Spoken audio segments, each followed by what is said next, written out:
Hello and welcome. How bad is the misunderstanding between the Arab world and America? For many, the Bush administration created a great divide at almost every level. And for two men, one an intelligence agent and the other a top international journalist, it's become something of a mission to change the misperceptions the US has about the Middle East. The administration may have changed, but despite Barack Obama's extensive outreach efforts, a new poll suggests the president has his work cut out for him. Only a small percentage of Arabs seem to have been won over by America's new leader. Hoping to change this, President Obama is traveling to the Egyptian capital Cairo early next month to make his highly anticipated speech to the Muslim world. He's expected to make a decisive break from former President George Bush's global war on terror, which many Muslims perceived as a war against Islam. Well, the speech is also expected to stress the importance of finding a long-term solution to the Arab-Israeli conflict. Well, 4 months after Barack Obama took office, how much has the understanding between the US and the Middle East improved? On today's show, we take a look at what it will take to bridge the gap and ask, what is America's most pressing Middle East challenge? Remember, you can join our conversation with your questions and comments.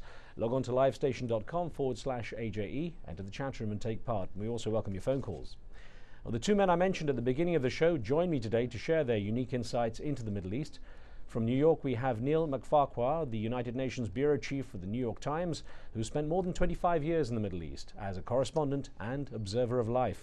It was these insights and his work as a journalist that inspired his latest book, The Media Relations Department of Hezbollah Wishes You a Happy Birthday, Unexpected Encounters in the Changing Middle East.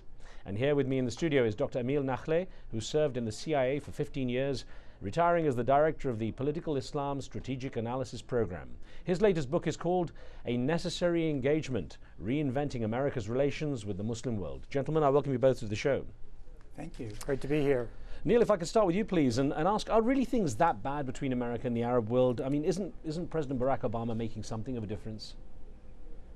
I think that the Arab world in general is sort of waiting to see if he will make a difference. I mean, they've heard promises before. One of the things that George Bush always emphasized while he was president, there should be a Palestinian state, but the feeling in the Arab world was that he really didn't do anything to try and create one. So I think they really want to see not just a change in tone, but a change in substance when it comes to policy.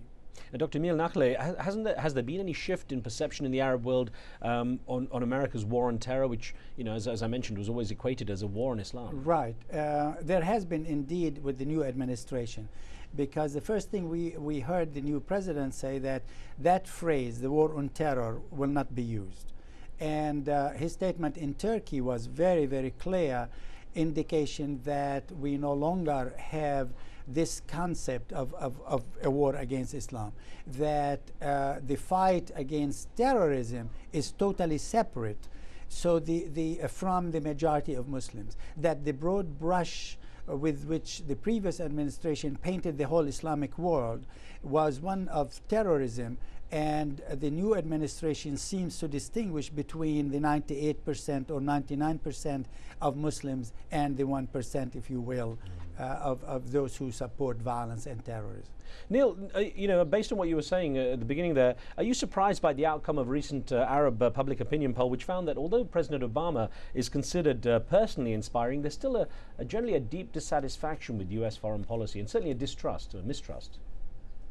Not really, because I think that's one of the things, you know, you're talking about the gap in perceptions. And one of the things I write about in the book is all the attempts by the Bush administration, because they thought it was an image problem. And so they tried to introduce like television commercials to play in the Arab world that would show there was freedom of religion. And they tried to introduce Al Hurra as an alternative to Al Jazeera and Al Arabiya, and neither of them were very successful. And the problem was that people were angry about the perceived bias towards Israel. And so, you know, they distrusted the United States' motives. It wasn't a question of image, but of policy. Mm-hmm. Well, Neil, you know the Arab mentality very well, lived there through your childhood and have worked there, of course, across the region. To what degree is it the Arab world also not willing to engage? I mean, to what extent is it not willing to change its views? I think they're very willing to change its views. I mean, the cliche among journalists is always that, you know, you'll be covering a demonstration in some place like Tehran where everyone's shouting death to America, and then as soon as the demonstration's over, the first guy you interview says, hey, can you help me get a visa? So I think the United States in general, I mean, I think people still perceive the country as a place, you know, that allows people to get ahead, and they certainly know that freedom exists here. I think that was dented a little bit after 9/11, but it's the government that they distrust. Dr. Nakhleh, an email that we got in, I want to ask you about this. President Obama is, of course, due to make his much anticipated speech to the Muslim world in Cairo, in Egypt, in just a couple of weeks. Now, we had an email from Norfolk in the United Kingdom, and Paul Avali wrote in saying he, Obama, appears to have good intentions, but good intentions are not enough. Speeches are 10 a penny. Another one now in Cairo will achieve nothing. Without some radical action to back it up, it's just the same old song. If any peace process is to make progress, it must be inclusive, which will mean talking to Hamas. Now, of course, how do you rate the engagement level of President Obama? He put his hand out to Iran, but what about Hamas? Yes, I know. As I mentioned in the book, that we do need to engage Islamic political parties, including Hamas. In fact, in the final analysis, you cannot have political reform or political development or economic development in a country like Egypt without engaging the Muslim Brotherhood, or in Palestine without engaging Hamas. So I think that is a given. But what is interesting here is that the president is going to take the message to both peoples and their governments, not just to governments alone. And that's a very important concept. And of course, I mean, the writer of the email is correct in that you cannot sell hot air, that rhetoric by itself is not sufficient. So there've got to be some initiatives for the average person to see. One of those would be, for example, the appointment of an ambassador to the OIC. Right. Another would be, as he indicated, the appointment of George Mitchell, and therefore a serious commitment to resolving the Israeli-Palestinian conflict. This is not to say that they expect a resolution tomorrow, but that we need to come back, this government needs to come back to the fair-mindedness and just in its approach to the Arabs and Israelis. I'm going to touch on some of the bullet points that you have in your book, you know, the blueprint for engagement in a second. But let's get Osman on the line from Saudi Arabia. Osman, thanks for being with us. What would you like to ask? Time and again, we hear that American policy is not against Islam, not against Muslims. But how does one believe that you have been supporting America has been supporting Israel for the past 50 years? Means in every UN resolution is vetoed by US.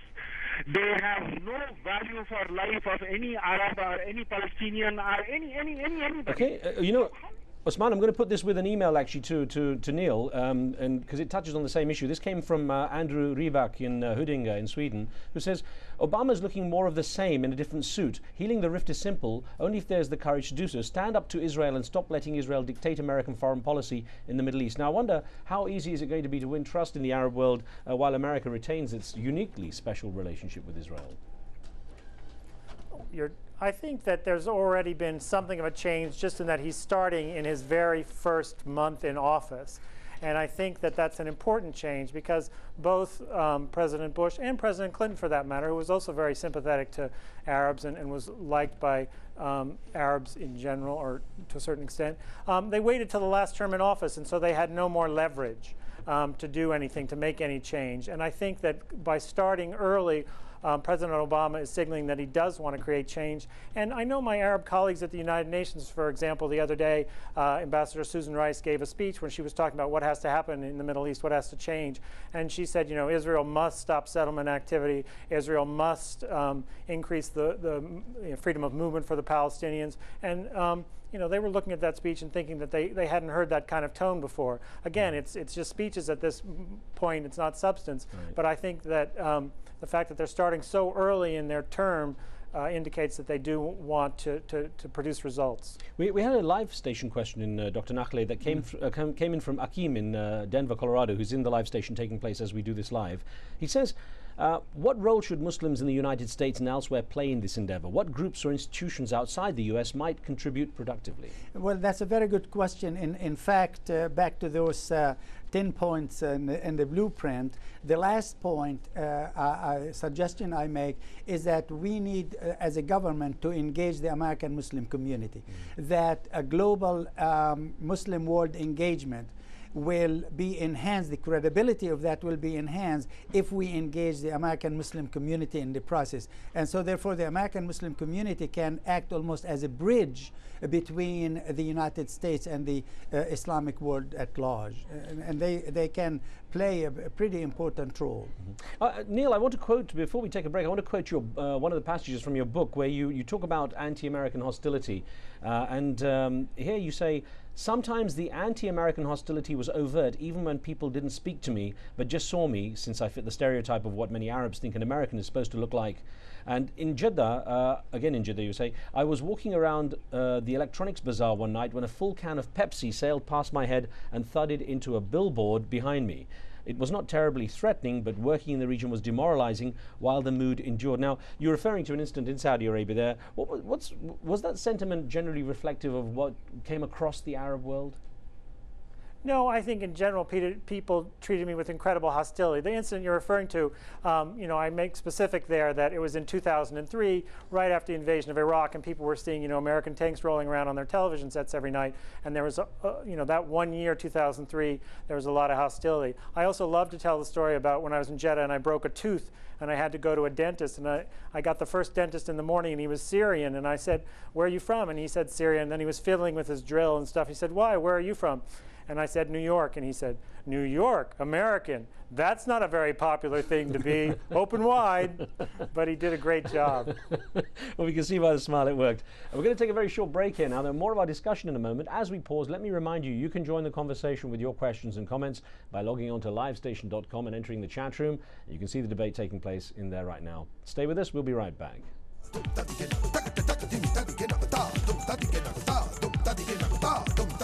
Dum